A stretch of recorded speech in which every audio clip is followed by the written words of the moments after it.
வாங்க அடுத்து மீன் பொரிக்க போகிறோம். வெலை மீனில் 3 எடுத்திருக்கேன். கும்மலால் வால் மட்டும் தனியாக 3 எடுத்திருக்கேன். ஓகேங்களா?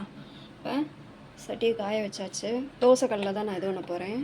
நல்லா எண்ணெயை எல்லா பக்கமும் படுற மாதிரி நல்லா இது பண்ணிக்கோங்க. ஓகேங்களா? இப்போ எண்ணெய் எல்லா பக்கமும் படுற மாதிரி வச்சுட்டு இப்போ ஒவ்வொரு மீனும் நம்ம எடுத்து வச்சிட போகிறோம்.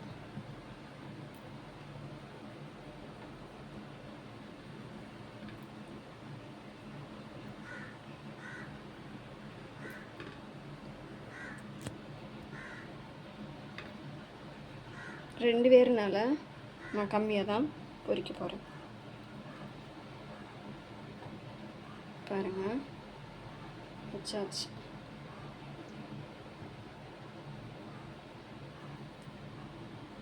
இப்போ விட்ட பிறகு நல்லா வேகட்டும், நம்ம பொரிச்சு எடுத்துருவோம்.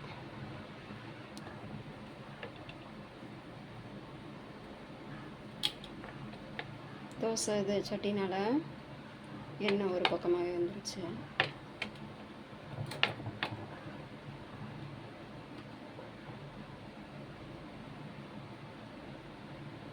வேகட்டும், நம்ம பரட்டி விடுவோம். அப்படியே பாருங்க, குழம்பு நல்லா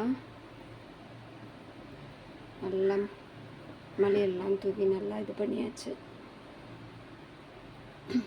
லோ ஃப்ளேமில் தான் வச்சுருக்கேன், கொதிக்கட்டும்.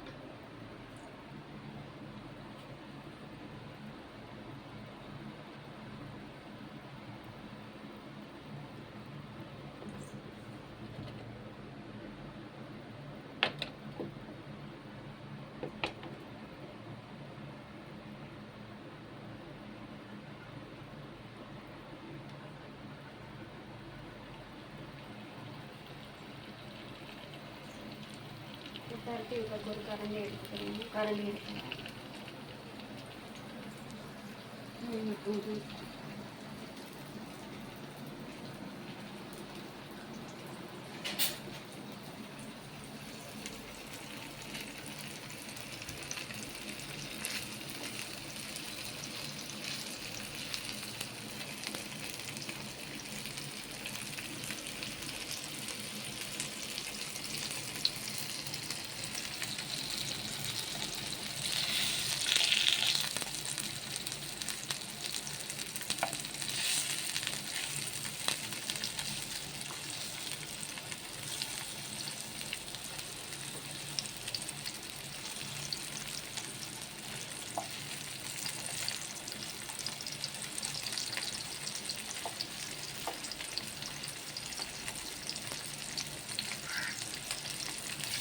இந்த மீன் தோல் வந்து நெட்டாக இதாகுது.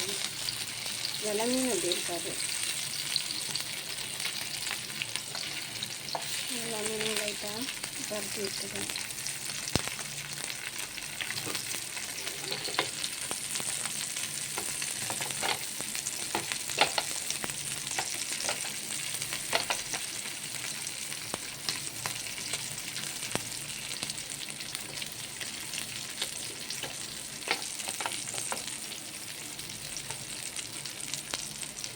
நல்லா வேகட்டும்.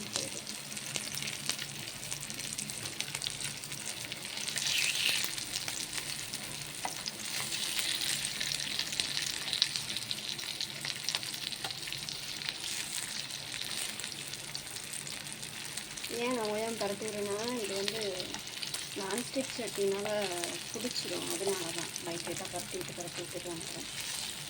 நீங்கள் எதுவும் இது பண்ணிடாதீங்க. தோசைக்கல்ல பண்ணிங்கன்னா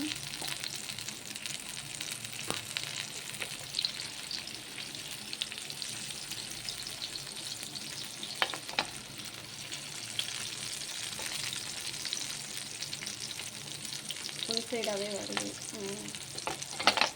வேகட்டும்.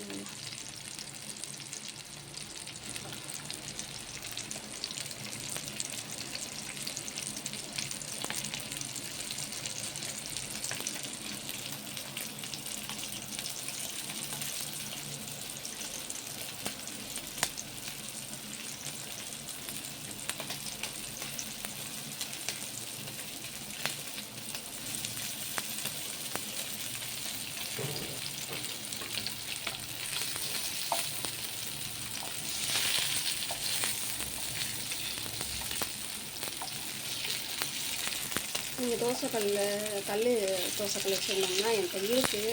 அது நான் மேரேஜ் ஆகி வந்ததுலேருந்து யூஸ் பண்ணலை. ஸோ ஃபஸ்ட் டைம் ஒரு டைம் ஊற்றி பார்த்தேன், ஒழுங்காக வரலை. அதோட நான் இதில் தான் இதுலேயுமே வராது போல், இல்லை யூஸ் பண்ண தான் வரும் போல். ஸோ அதனால் நான் அந்த கல் யூஸ் பண்ணலை இன்னையும்.